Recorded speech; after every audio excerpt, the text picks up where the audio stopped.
Okay, now let's work 5-5 problem 6 from our practice K. And the problem states, use the rational root theorem to list all possible rational roots for each equation. Then find any actual relational roots.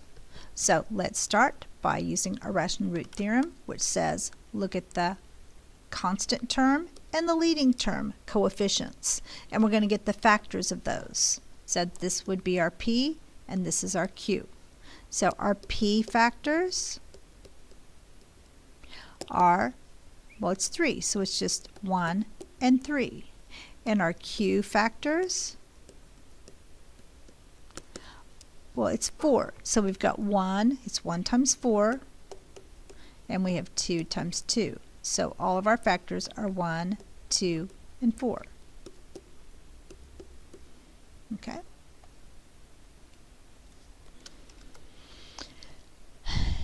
And all of these are positive, negative, positive, negative. Now we have to look at all of the possibilities. Okay. Our rational root possibilities.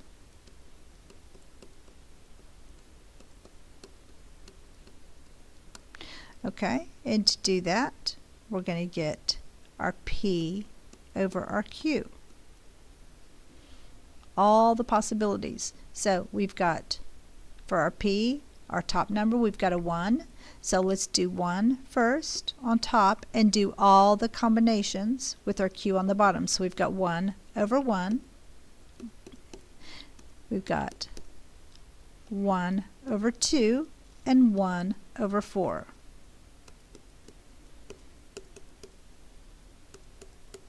So there's the first one. Now our next, we're going to move on to 3. So it's 3 over 1, 3 over 2, and 3 over 4. Scroll this down.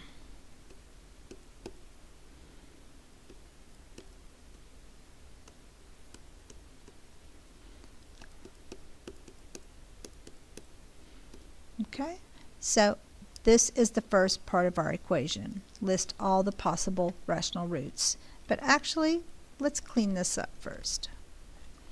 So 1 over 1 is just 1. 1/2, 1/4. 3 over 1 is just a 3. So let's rewrite these. So our possibilities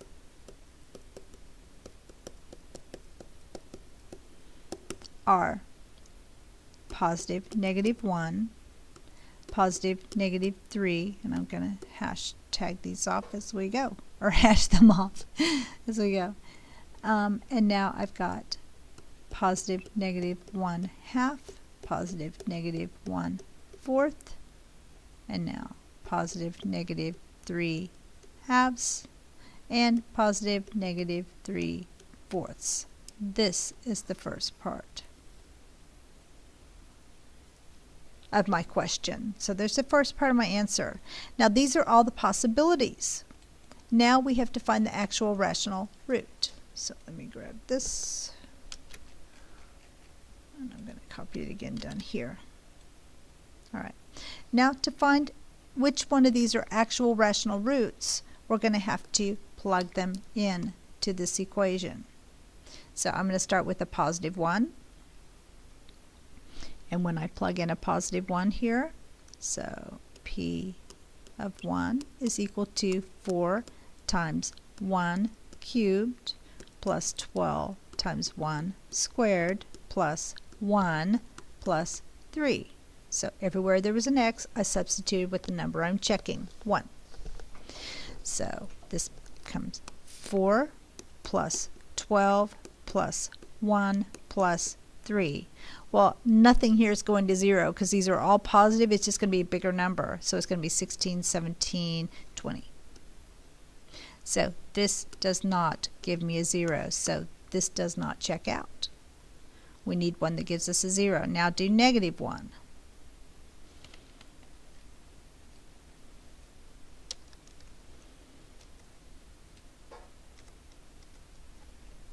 So now it's going to be p of -1 is equal to, let me scoot this over,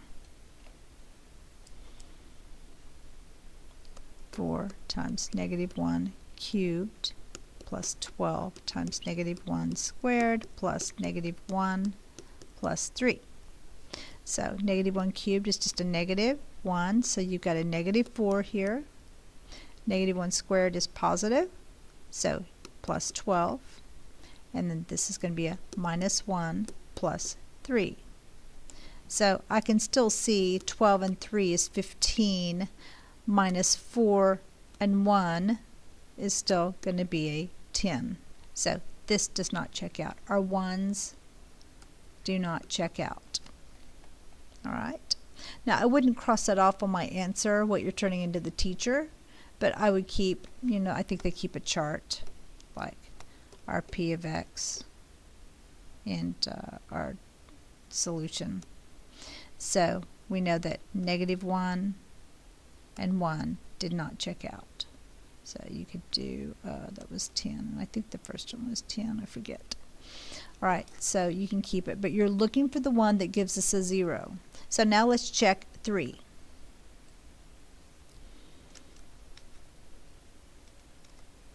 So now p of 3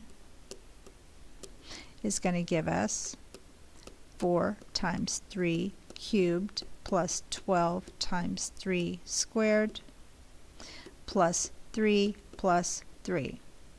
Now 3 cubed is 3 times 3 is 9 times 3 is 27. So we have 4 times 27 plus 3 squared is 9. 12 times 9 plus 3 plus 3. I can stop right here and tell you that, I'm trying to get rid of that spot right there.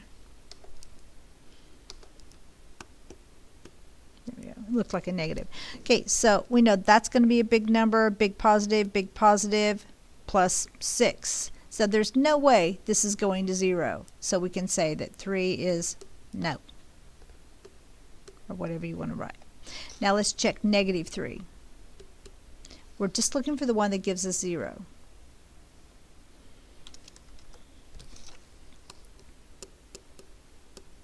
Okay, so 4 times -3 cubed plus 12 times -3 squared plus -3 plus 3.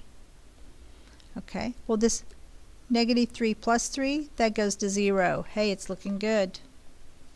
Now 4 times -3 cubed, well 4 times -3 cubed, -3 cubed is,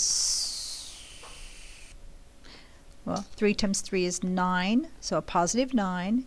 9 times -3 is a -27. Okay, plus 12 times -3 squared is a positive 9. Okay.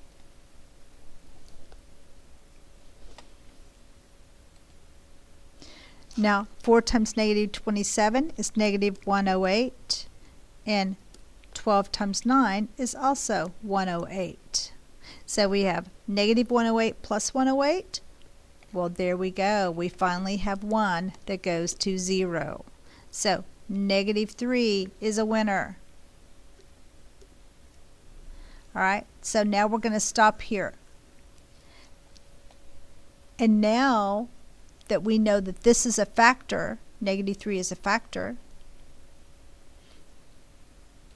or that -3 checks out, we're going to know x minus -3, which is the one that just gave us a 0, and clean that up, x plus 3 is a binomial factor of our original equation.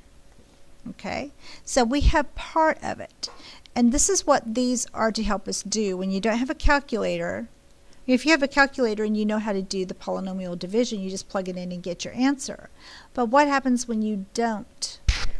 This helps you get your answer quickly. So we know x plus 3 is definitely one of the factors to get this polynomial. Now, how do we get the rest? Well, you would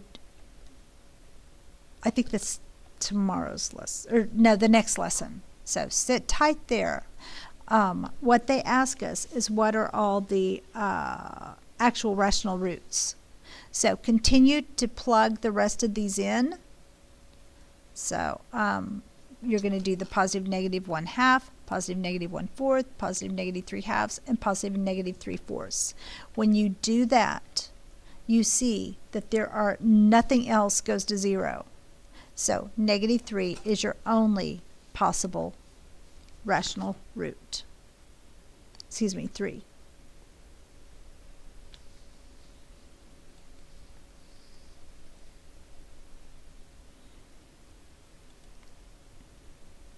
Okay.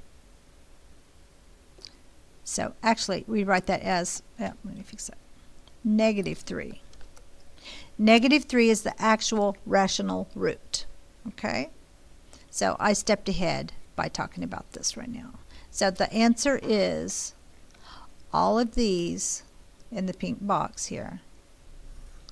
And then the actual rational root, you add to that.